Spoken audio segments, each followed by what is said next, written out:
I would introduce you to our speakers for the evening.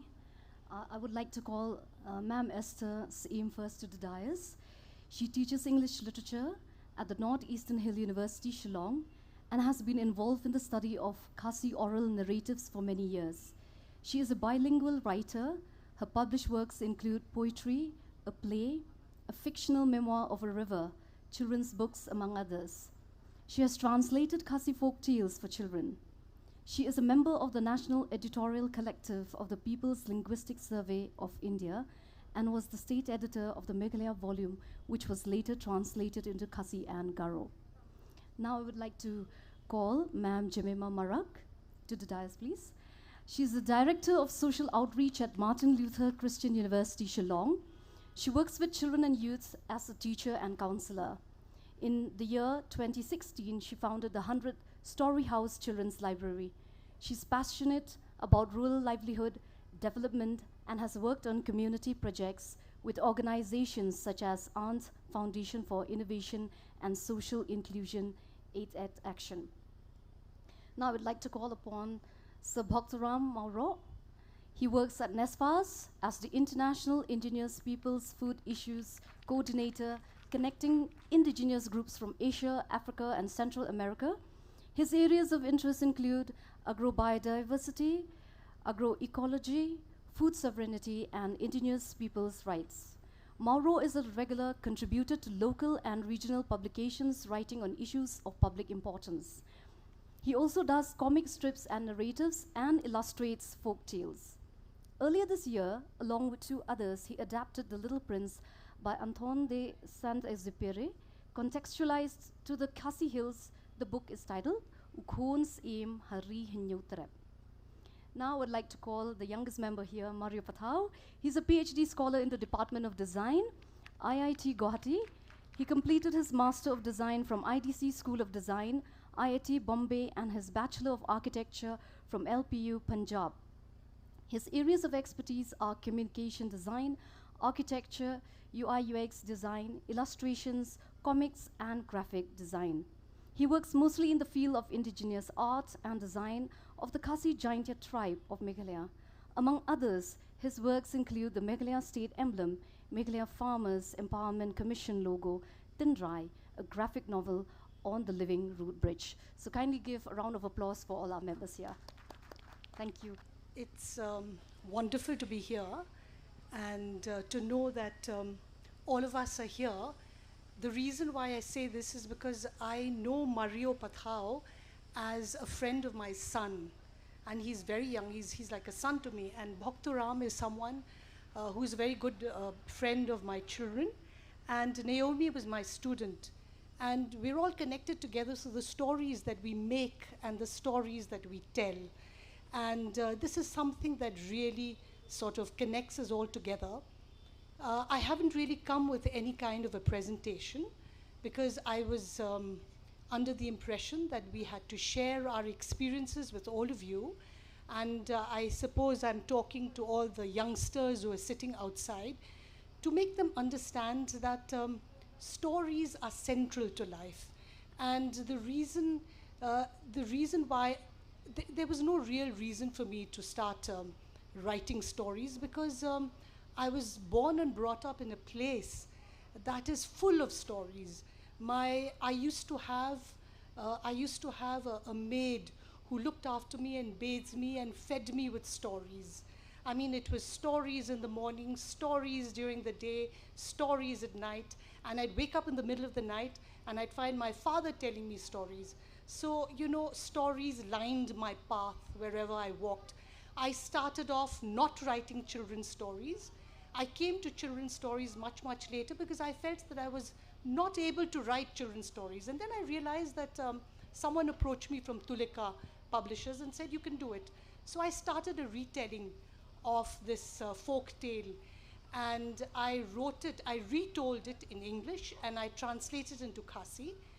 And if you want to know what I've done in terms of children's stories, it's very less. I am involved with the Sora Mandala project, which is the Story Weaver online project that tells stories to children. And most of it I translate from English into Khasi. And the reason why I do translation in children's stories is because I think we have to share stories. You know, one of the children's stories that I had translated is a story from Arunachal Pradesh. It's about Hambril Mai's loom, and this whole, what should I say? This whole, this whole picture that I had of, of a weaving machine was something that sort of brought a lot of nostalgia to me. And when I wrote it, I realized in Khasi, translated into Khasi, I realized that I was carrying forward something that was there in this land. And just now, I think we heard the earlier person, the person talking in the earlier session, talking about how, this particular ambience is so good for stories to be created. And he talks about how a lot of young children have this disconnect from nature because of the, technology that has intervened in their lives. And I think that stories are the answer to many of these so-called problems. Because when we tell stories, we talk about our pain, we talk about our sufferings, we talk about, can you imagine the kind of stories that are now coming out from Palestine? I'm sorry to bring this up, but I think this is something that all of us are it's so much there in our consciousness. But the stories of beauty and the stories that, the images that are constantly playing in our minds. This is what I think I would like to share, because when we talk about stories for children, we become children ourselves. And honestly, when I write these stories, I'm not writing them for any child. I'm writing them for myself, because I relive those experiences. I go through, and the earlier book that I had written about the race of the rivers, when I wrote that story and I was working with Benedict, Benedict is a very good artist, Benedict Hinyota, I was constantly in touch with him, and he was telling me about how he was illustrating the river, and I was actually, racing with the rivers, actually becoming the river myself. And the best part is that I now have a grandson, and I've started telling him stories. So I hope the storytelling continues. Thank you.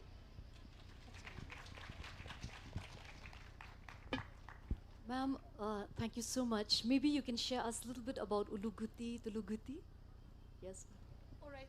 Actually, this is not something that I had written, but this is a book that I always present to all my friends and all my young friends and all my colleagues and everyone I meet. Now, this is a book that was brought out by Tulika Publishers. It's a compilation of nursery rhymes written in different languages of India, different Indian languages. And there is one page, and all these nursery rhymes in different Indian languages have been translated into English, so that that connection is made. And what is nice about this book is that you have these nursery rhymes across the country. The page, there is one page that has these Khasi nursery rhymes.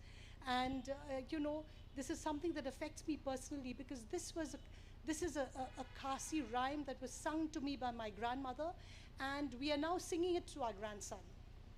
So, so when I read the other nursery rhymes, I hope to be able to read them.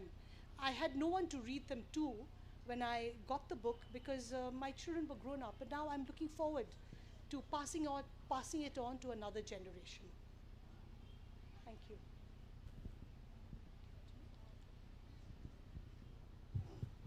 So, ma'am, in translating children's stories, what are the feedback you have received? Well, the wonderful feedback that I got was that when I wrote The Race of the Rivers, it was translated into several Indian languages, of course. But the best part was that when I wrote it in Khasi, and we must understand that Khasi literature is, it's not that there is no Khasi literature, but Khasi literature is still catching up with the other regional literatures in the country. If you compare Khasi literature to, say, Malayalam literature, it's a little behind. But when I wrote this book, I found that everyone was calling me and asking me for more copies.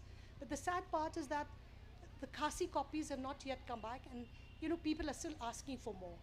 And let's hope that in the near future we'll be able to bring out more stories. Now, a little more on this, I find that we also have a lot of children's short stories now coming up in Khasi. And I would like to refer to Faith Foundation. Faith Foundation has brought out a wonderful book about nature, which is especially meant for children and written in Khasi.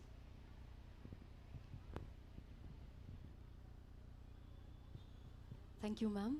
Now we'll go on to, since we have only 7 minutes each for each person, I think the audience, the questions will take at the end. Is that okay? So now we go to Jemimah Marak. So could you kindly tell us your story?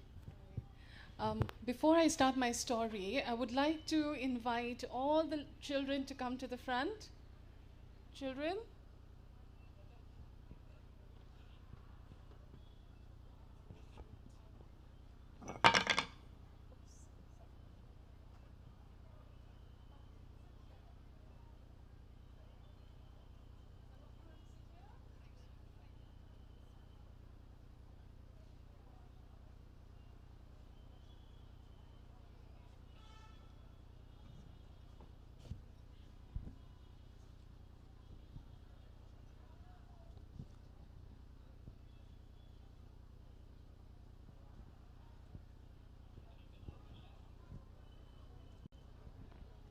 Hi.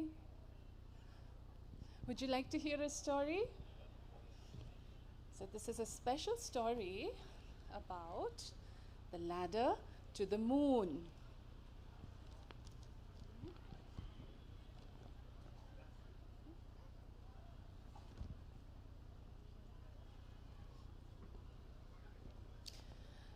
So once upon a time, in the heart of Chotipara, which is a tiny Garo village in the enchanting landscapes of Gwalpara, Assam, a beautiful, captivating tale unfolds. In this hamlet, there was a husband and a wife called Jarang and Remy. Again, they lived in a beautiful home with a large courtyard where their only son, Kotek, would spend hours playing. Come. You want to come here? So they showered upon Kotek all their love, granting his every heart's desire. One evening, under the brightly lit night sky, young Kotek sat with his parents in the courtyard and his gaze fixated on the moon. He looked up, he saw the beautiful moon, which hung like a silvery lantern that hung high above. Kotek's heart swelled with awe, for he had always been captivated by the moon's otherworldly beauty and its mysterious allure.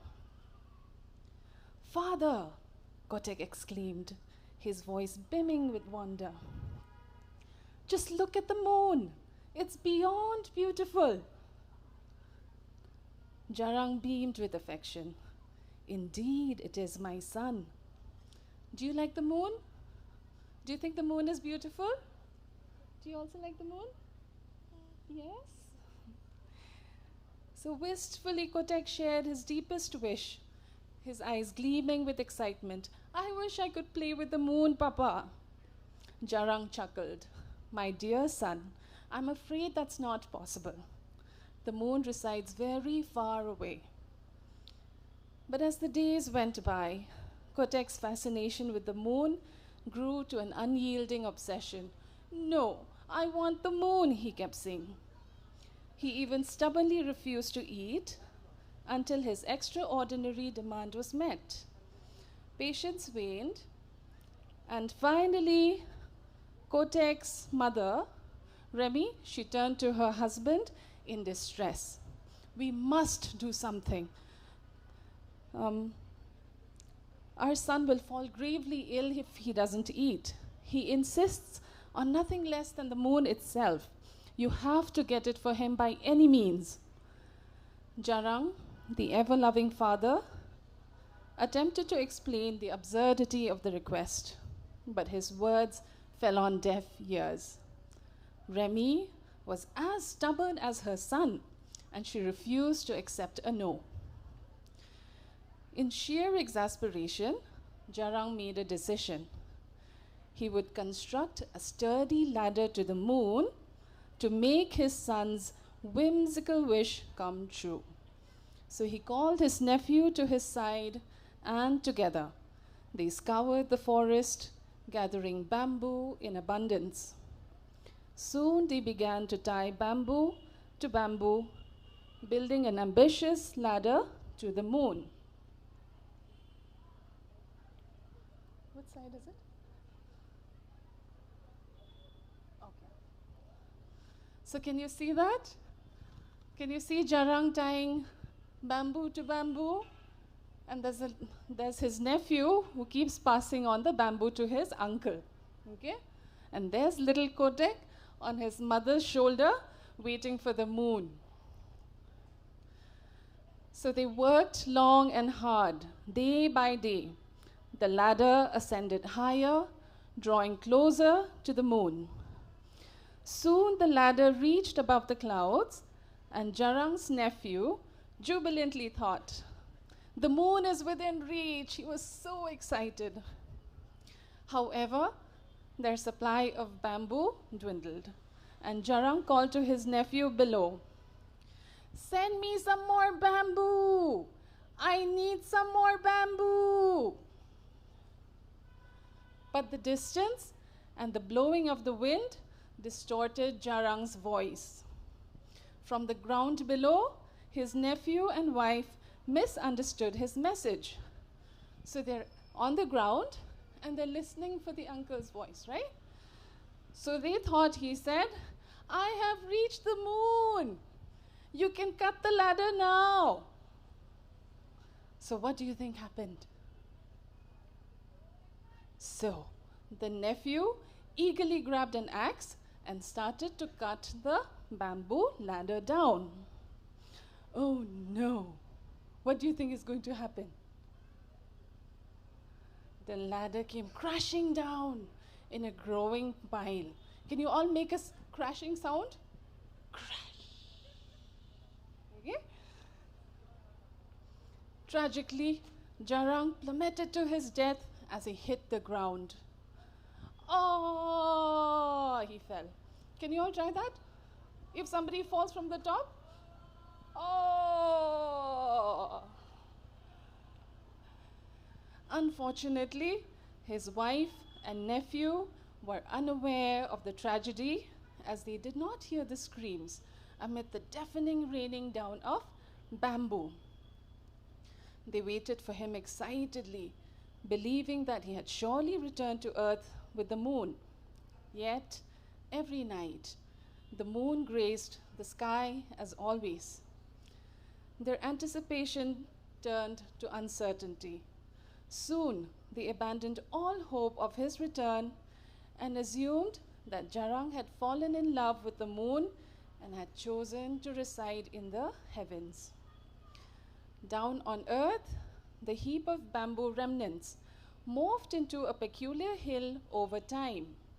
This hill, known as Bhogtoram, which means the ladder to the moon, carries a haunting legend.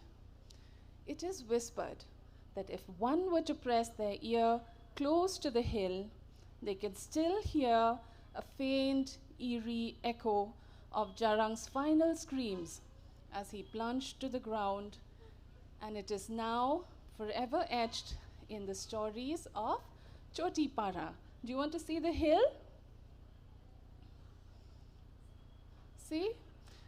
So that is the real Bhogtoram, which is found in Assam in a little village called Choti Para. Many people visit that place every year throughout the year. Okay?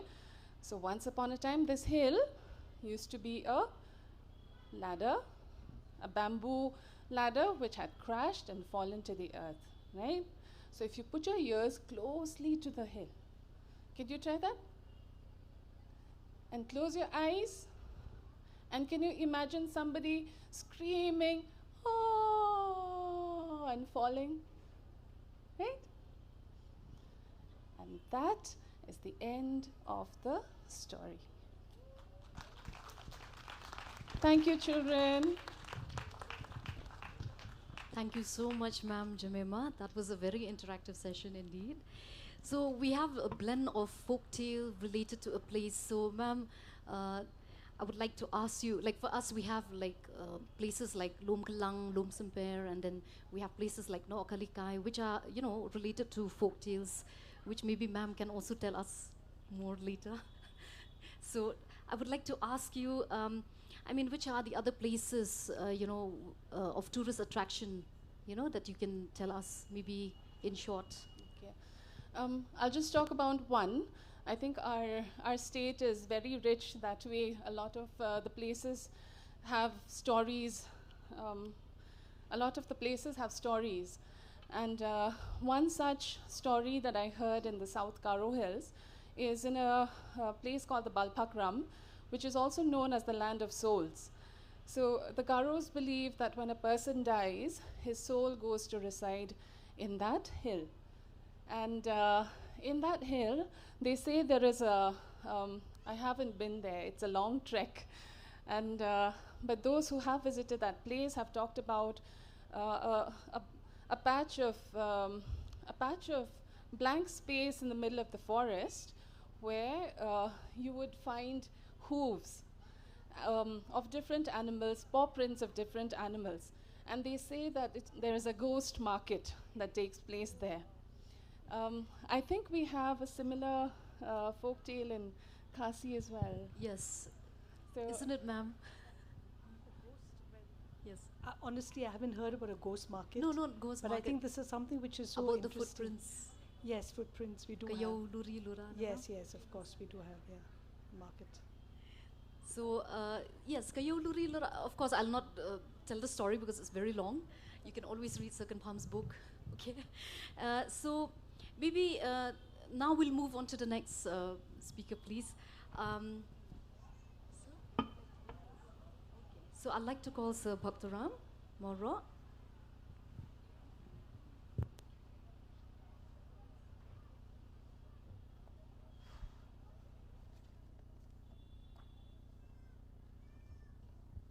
Thank you very much for calling me here today. I'd like to thank especially Mary, who invited me to this program, and it's a pleasure to be here, to be among all of you here. And this work that I'm going to share today is actually basically an adaptation of the classic children's story, The Little Prince, which I came across first in form of a film, and then I read the book and it was really, really interesting. And I think that's why I decided that maybe if it's possible, I'll try to adapt it. So basically, I'm a researcher by background, so I just do some artworks, just have my own comic, but those are just my fun comic. They're not serious like Rohan's work. Like, it's a bit fun, so it's a very silly work that I do. So basically, this comic is a collaboration. This book is a collaboration between three people: me, Joshua Rinja, who did the scripting, and then who did the translation, because this book is actually in Khasi. And then you have Benjamin Syiem, who I believe is a fantastic artist, and he did the coloring actually. I did the line work, he did the coloring. So basically, he made the book look good. So now, what I'm going to do is that I'm going to read excerpt from the book. I mean, there are some panels out here, around 9 panels. So I'm going to read from here, from my book, the book which out there. So I'll read and then I'll change the panels and I'll read the narration also together with it. Some of the details have been changed because I need to make it concise. I cannot have extra detail then, but I think if you really want, I would very much want people to go and read the book. Please, it's easily downloadable. I mean, you can buy the book also. It's a beautiful book. I think every person of every age, whether young or old, should read the book. It's beautiful. So I will begin with the first panel, and it may sound abrupt, but bear with me. So in the first panel, once upon a time, there was a little prince who lived on an asteroid that was scarcely larger than a house. One day, he decided to leave his planet, and for his escape, he took advantage of the migration of a flock of wild birds. The birds brought him to Rihinyo Trap, land of the 7 huts where the story takes place.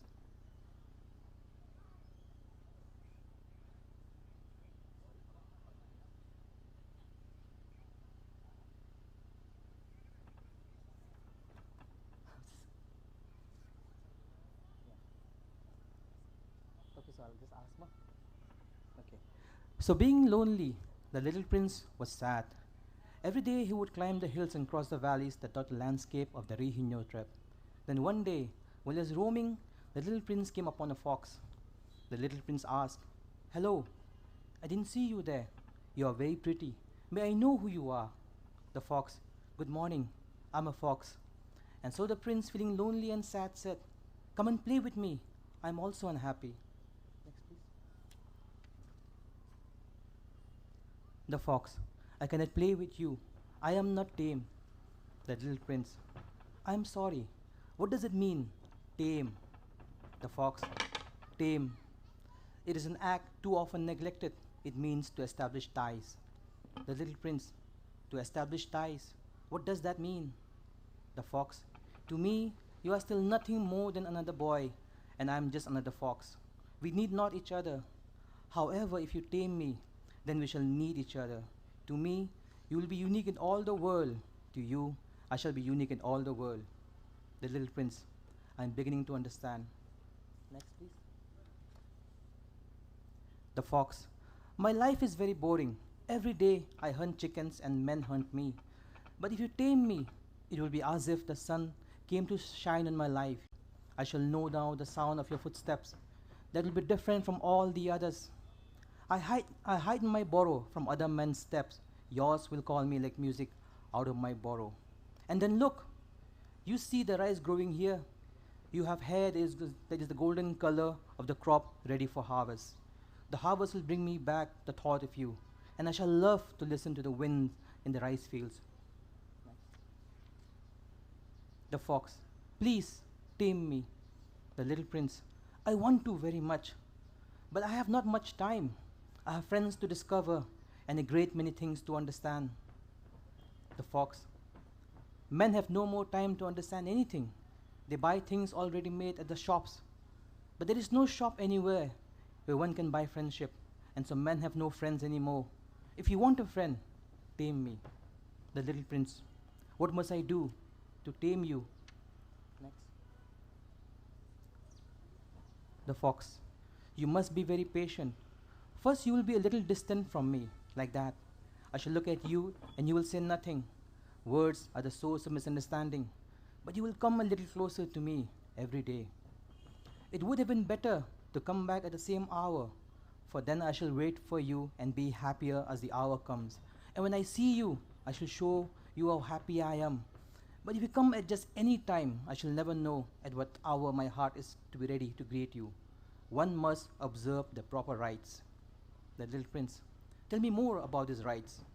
Next. Oh, sorry.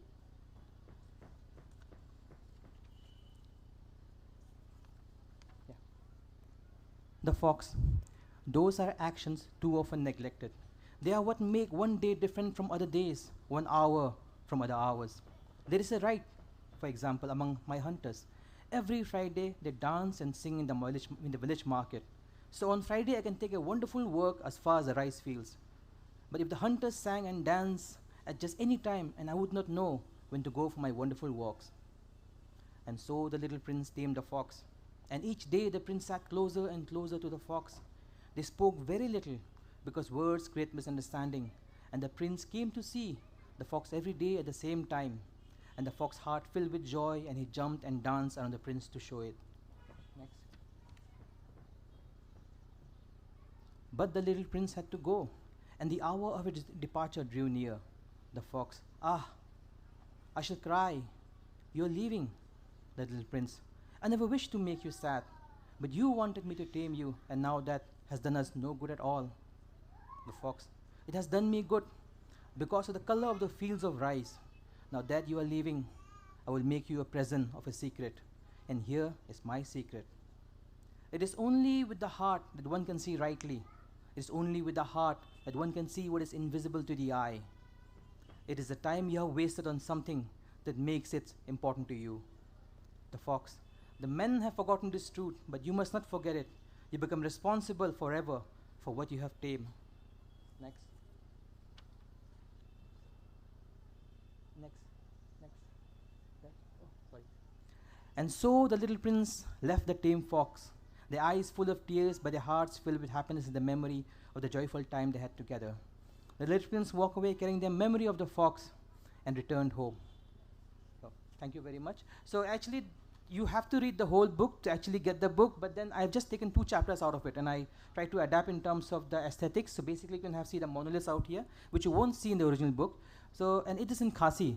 And if you want to buy, because this book also is a coloring book, you can read the book, and in behind you can color the line work. So this, so the children especially can do that. So in Khasi Book Agency, the book is there. You can go and buy in Khasi. If the book does well, we'll bring an English edition. But for now, just a Khasi edition. Thank you very much. Thank you, Sir Bhogtoram. I have noticed one thing is the landscape that you have introduced, because as you've already said, it's an adaptation of The Prince. So we find the landscape there. Can you talk a little bit about that, sir?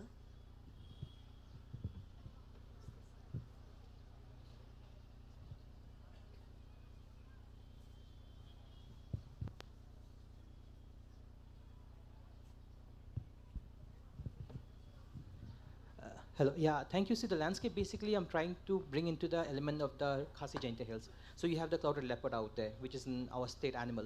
Then you have the monoliths, which are our traditional heritage. Then you also have, for example, out there, you know, the paddy fields, which is the Bhoi area or the Jaintia area, the Suntung Valley and all those. So because in the Little Prince, you have the picture of the wheat, but here we don't grow wheat, we grow rice. So I'm trying to make some changes here and there. So in fact, there are more panels of the book where you can see like the Khasi family welcoming the prince.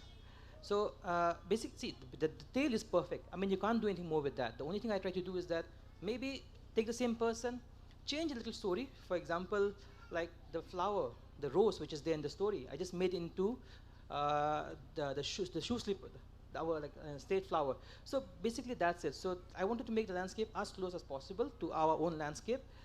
Of course, it depends on the proficiency of my artwork, which is not that, which I'm still. I mean, I don't think I will be. I can be a professional artist because this I do for fun.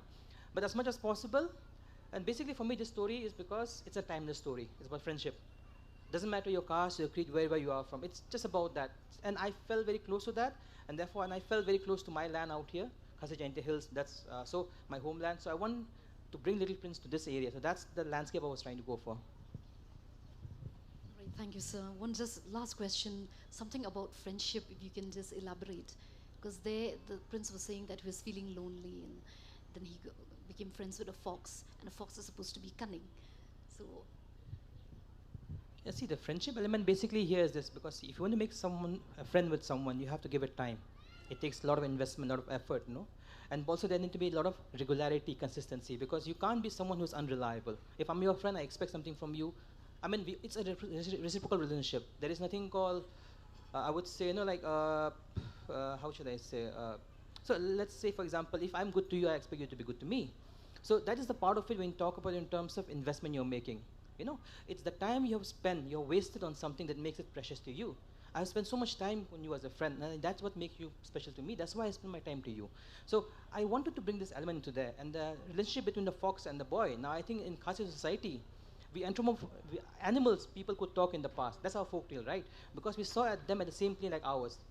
In fact, if you look in terms of how Khasis would go for hunting also, I mean, if you go and talk to the villagers, before you go and hunt an animal, you have to ask the shaman or the holy man to come and, you know, like, give me the sign, give me the permission so I can go and hunt the animal. There has to be a permission, otherwise you cannot go and hunt the animal. So, you know, you think that that animal is the same level like me. So, in fact, the friendship between the fox, an animal, and a human being is not uncommon in our culture. Also, the fact about friendship, that is what drew me to this book. You know, you have to, the thing you spend time, the thing you wasted your whole life, that is what is precious to you. That means the things that you do or the friendship. And here, friendship, that is what I was aiming for. Thank you so much, sir, for this lovely session. Now, we will move on to the next speaker. Mawroh, please.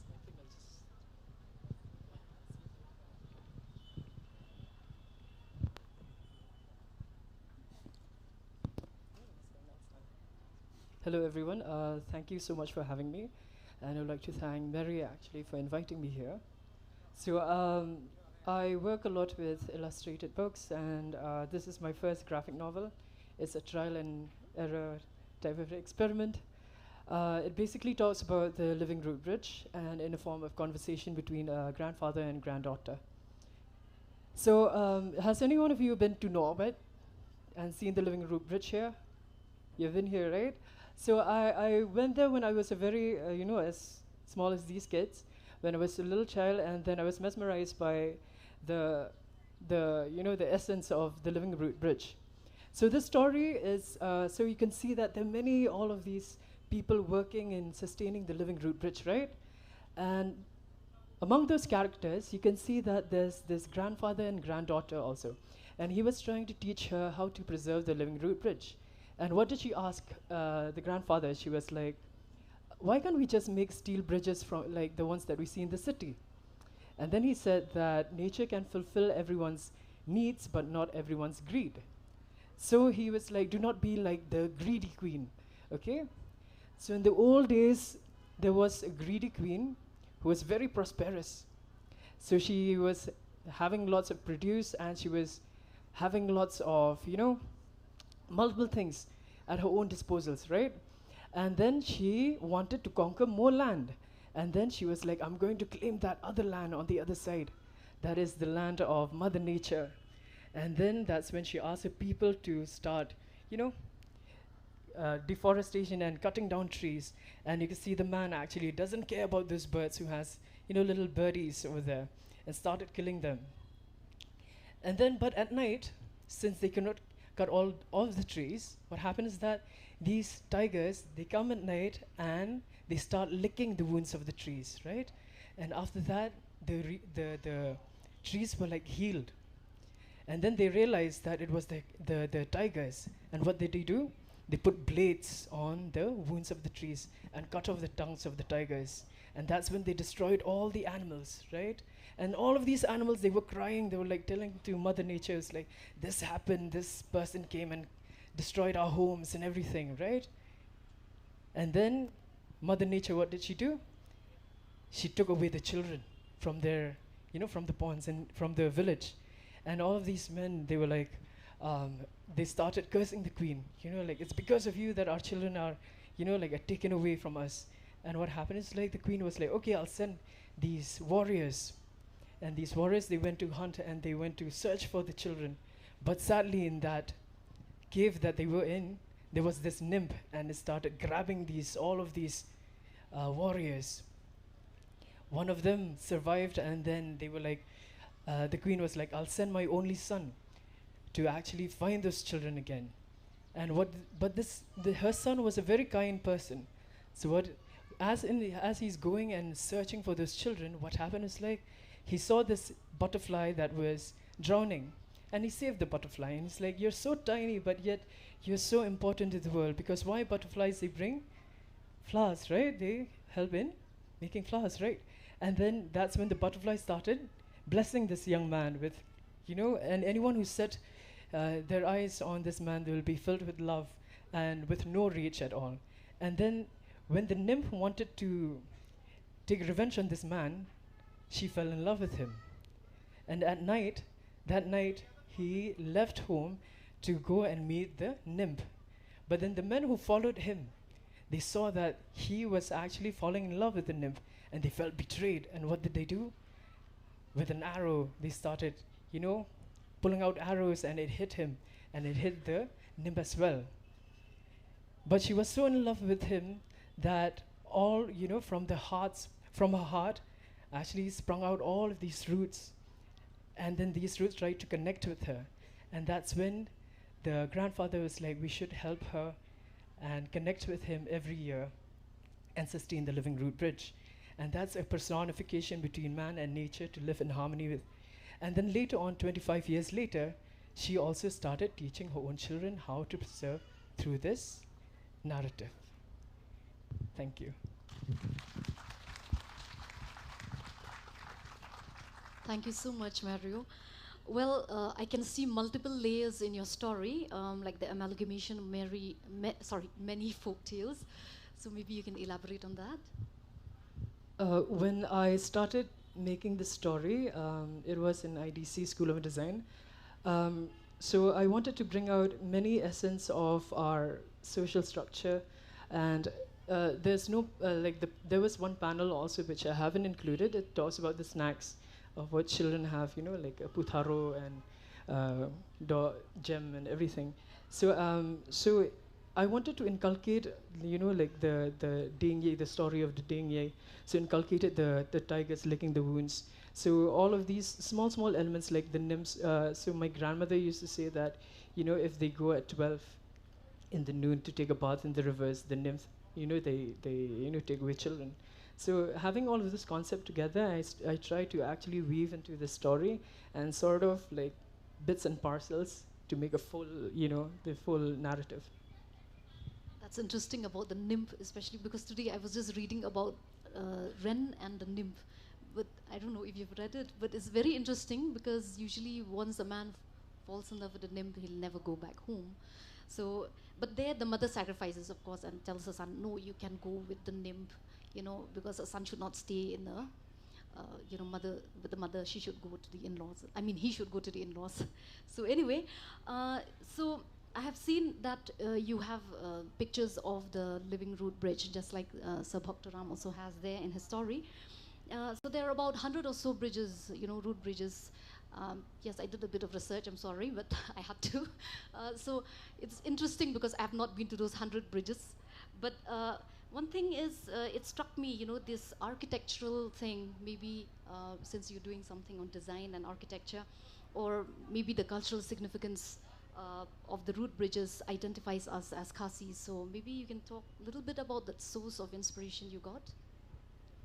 So while I started, the conception for all of this, so most of my friends were there. We picked up topics that are, social issues, from mental health and other things. And I wanted to bring out something that talks about my culture and being an architect. And I was very mesmerized, especially when Morningstar, he's one of the, I think, pioneers of Living Root Foundation. I've been in contact with him, and I have so much admiration to what they do. And and then I used to see his process of making, in reality and as well in social media and, in YouTube and everything. So I wanted to actually have this, not in the sense of technicality where, you have to be so engineering oriented, but a kind of a narrative, visual narrative that, that engages these young minds as well. That's very nice, yeah. So now, last question, if you can allow me. What are the challenges that you faced when it came about the illustrating of your work? One of the major challenges, as you saw the panels, the art style, halfway I kind of regretted because it was so difficult to maintain consistency from first page to the final page, because there's a lot of details that, they're not like those illustrations where, where we have simplified forms. But here we wanted to have something that is close to academic drawings, and that was one of the major challenges. And the other challenge also was when it comes to comics, and you have so many panels, you need breathers. So sometimes I totally forget, when to have breathers, just one page or illustration, not having any more panels for the readers or the audiences to actually have a sense of, just to recollect and reflect on what they have read. Thank you so much. So now I would open the question to the audience or anyone who would want to ask any question. Anyone? The children, did you enjoy? Did you like? Yes? Do you read stories at home? That's nice. So, anyone would like to ask a question?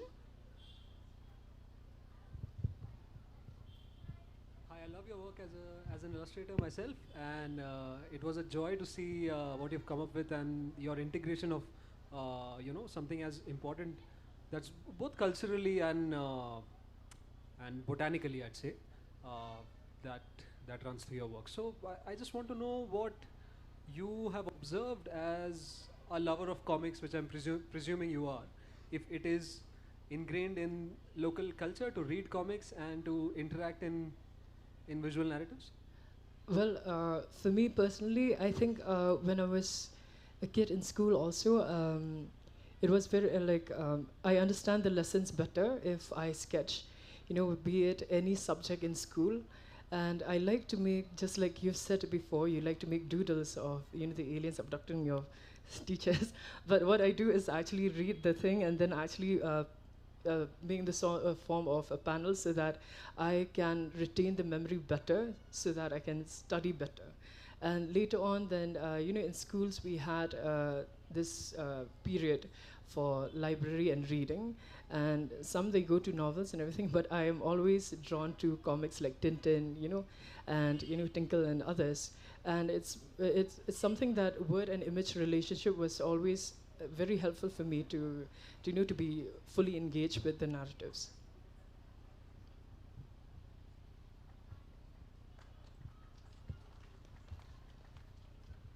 Thank you so much. Anyone else would like to ask a question to any of the other members here, other speakers? No? Okay. Yes. Yes. Yes, ma'am.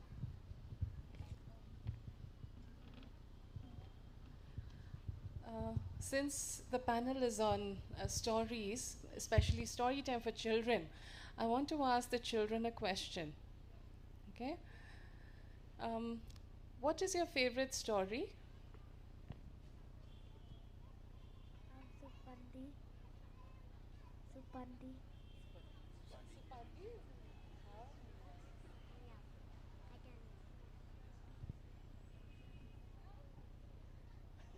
The same one.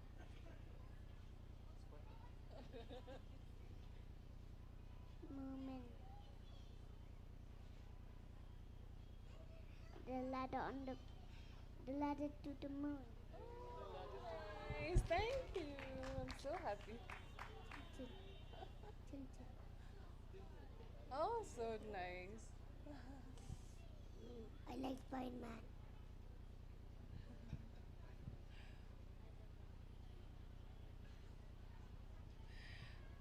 How many of us in the audience also, the children in all of us, adults, how many of us grew up with folk tales, folk stories, legends? Thank you. It's so nice. It would be so nice to have some of these stories passed down to our next generation.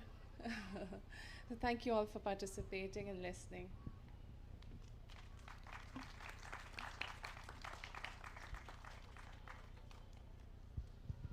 So now I'll ask Ma'am Esther, maybe she can give us a little bit about the story of, Jacob.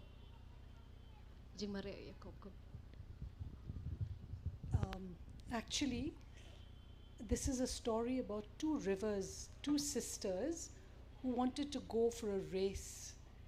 And one was very fast and the other was slow. It's a story about, they came down from the hills of Khasi Hills down into the Bangla Plains. I don't know if you've been to Dauki, but the landscape is very flat, and they went. One of the rivers was very fast, and the other was very slow. They decided to meet in the Bangla Plains, and what happened was, one of the sister, she turned round because she thought that her sister was not going to reach, and then when she turned round, she met her sister, and that's where they meet, in the Surma Valley, in the plains of Bangla. That's a race about the rivers.